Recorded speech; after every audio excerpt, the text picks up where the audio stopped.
Hi friends, आपण आज खूप दिवसांनी भेटत आहोत. माझ्या यूट्यूब चॅनेलवर आपणा सर्वांचं मनापासून खूप खूप स्वागत करते. आणि आज आपण बघणार आहोत कैरीचं रायतं. आजकाल बाजारात ताज्या ताज्या आणि हिरव्यागार रसरशीत अशा कैऱ्या आपल्याला दिसतात. या कैऱ्याचं आपण पणं बनवतो, चटणी बनवतो, तसंच आज आपण रायतं बनवणार आहोत. हे जे कैरीचं रायतं आहे हा एक कोकणी पारंपरिक पदार्थ आहे आणि तो कसा बनवायचा तो आता आपण बघूया. तर कैरीचं रायतं बनवताना आपल्या घरात ह्या सगळ्या वस्तू उपलब्ध असतात. हा आहे नारळाचा किस किंवा चव. हा जो आहे हा 1.5 वाटी आहे. ह्या वाटीने मी हे प्रमाण घेतलेलं आहे. हा चव 1.5 वाटी आहे. त्यात मी हळद टाकलेली आहे. नंतर अर्धा ते पाऊण वाटी गूळ घेतला आहे. आणि ही कैरी आहे. ही कैरी मी उकडून घेतलेली आहे. आणि कैरीचा जो काही आंबटपणा असतो त्याच्यावर ह्या गुळाचं प्रमाण अवलंबून असतं. कैरी जर खूप आंबट असेल तर गूळ तुम्हाला जरा जास्त घालावा लागेल.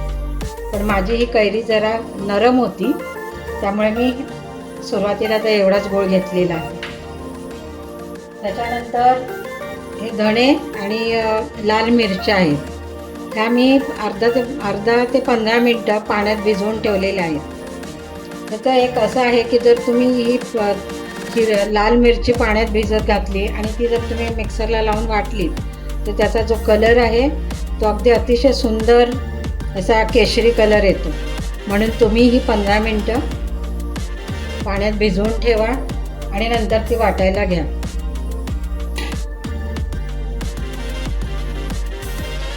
तर आता आपण सुरुवात करताना हे जे खोबरं आहे त्याच्यात हळद मी घातलेली आहे, प्लस ह्या लाल मिरच्या 4 लाल मिरच्या घेतलेल्या आहेत आणि 1.5 चमचा धणे घेतलेले आहेत. हे आपण मिक्सरला लावून त्याची ग्रेव्ही बनवायची आहे. चला तर आपण मिक्सर लावूया. तर आता ही उकडलेली जी कैरी आहे ती वरचं साल जे आहे कैरीचं ते आपल्याला काढावं लागेल. तर ते मी साल काढून घेते.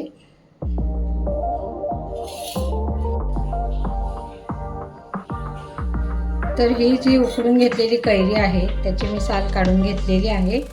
आपण जसं पण्यासाठी उकडतो कैरी आणि त्याची साल काढतो त्याप्रमाणे त्याची साल काढून घ्यायची. त्याचा जो हा पल्प आहे गर आहे तो काढलेला आहे थोडासा. आणि बाकीचं असं आपण थोडासा काढू शकतो की हाताने तुम्ही असं जरा दाबून पण हे करू शकता, काढू शकता. कन्सिस्टन्सी साधारण अशी हवी आहे. फार पण पातळ नको आणि फार जाड पण नको. आणि याचा तुम्ही कलर बघू शकता, चांगला असा ऑरेंज कलर आलेला आहे. आणि आता आपण हे त्याच्यात मिक्स करूया.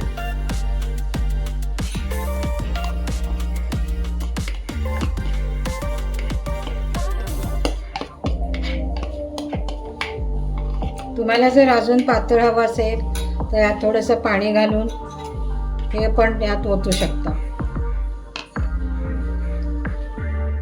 हा जो अर्धी ते पाऊण वाटी माझा गूळ आहे तो मी याच्यात टाकते. हा पण आपण मिक्स करूया.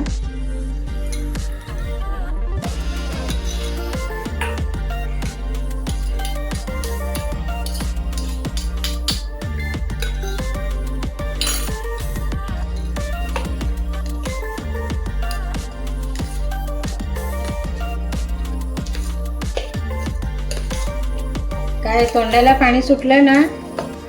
कैरीचं नाव घेतलं की आपल्या तोंडाला पाणी सुटतं. मग हे असं मिश्रण बघितल्यावर तर तुम्ही आता अनुभवू शकता. तुम्ही करून बघा, ट्राय करा आणि मला कमेंटमध्ये नक्की कळवा की तुमची रेसिपी कशी झाली आहे ती. त्यात आपण मीठ घालूया.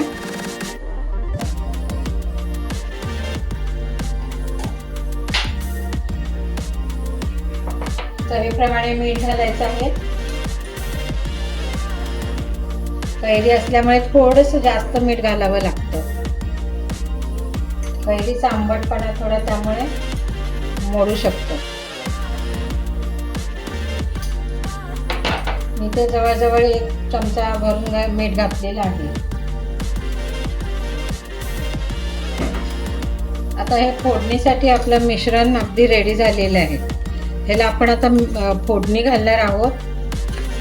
आणि खमंग असं आपलं तिखट गोड आंबट असं रायतं आपण तयार करणार आहोत. चला तर फोडणीची तयारी करूया. चला आपण आता रायत्याला फोडणी घालत आहोत. त्यासाठी मी ही छोटी कढई घेतलेली आहे आणि त्यात मी 2 चमचे तेल घालत आहे. तुमच्या आवडीनुसार तुम्ही तूपही घालू शकता. तूप 2 चमचे घाला किंवा तेल 2 चमचे घालू शकता. फोडणीसाठी आपल्याला राई लागेल, जिरं लागेल, मेथी दाणे लागतील आणि थोडासा हिंग लागेल. तेल आता चांगलं तापलेलं आहे तर आपण त्यात अर्धा चमचा मोहरी टाकूया.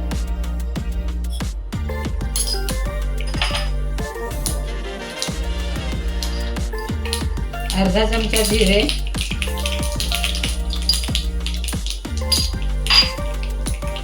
हा जो मेथी दाणा आहे तो पण थोडासा असा अर्धा चमचा, म्हणजे माझा हाच जो चमचा आहे तो अर्धा चमचा मी घालत आहे. मेथी दाण्यामुळे रायत्याला एक प्रकारचा सुगंध येतो छानपैकी असा. आणि थोडीशी हिंग टाकते, चिमूटभर हिंग. आता आपली ही मोहरी जी आहे ती चांगली कडकडीत झालेली आहे. तर आपण आता ते रायतं त्याच्यात घालून रायत्याला फोडणी देऊया. फोडणीचा तुम्हाला आवाज येत असेल चुरचुरीत.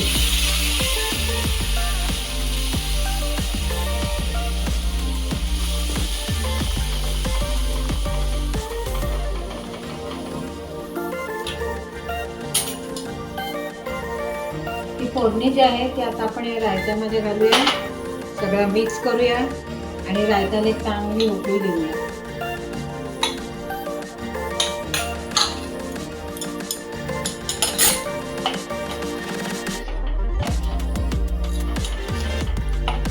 रायत्याला अशी मस्त फोडणी बसलेली आहे आणि त्याचा सुगंध जो आहे मेथी दाणा आणि हिंगाचा घरभर अगदी पसरलेला आहे.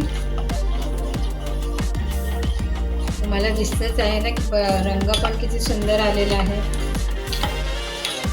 हे सगळं जे माप आहे ते मी फक्त एका कैरीसाठी केलेलं आहे आणि ही कैरीची जी बाटी आहे ती आपण यातच ठेवायची आहे. संध्याकाळी ती जरा मुरून आणि टेस्टी लागतं रायतं.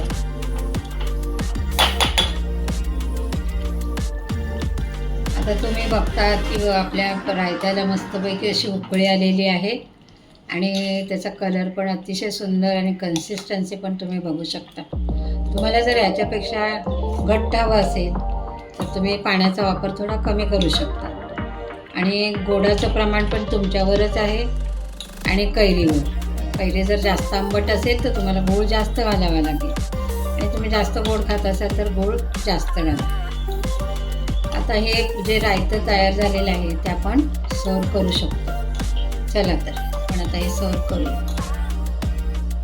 तर अशा प्रकारे आपण हे कैरीचं रायतं तयार केलेलं आहे.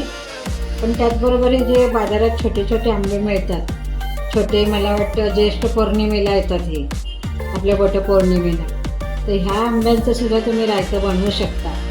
पण हे कसं, हे कैरीमुळे थोडे आंबट, मिरचीमुळे तिखट आणि गुळामुळे असं गोड, असं चटपटीत लागतं. तसं हे छोट्या आंब्यांचं आपल्याला थोडंसं असं गोडसर लागतं. तरी अशा प्रकारे आपलं हे रायतं तयार आहे. आणि ही रेसिपी जर तुम्हाला आवडली असेल तर तुम्ही माझ्या चॅनेलला लाईक करा, शेअर करा आणि सबस्क्राईब करा. Thanks for watching.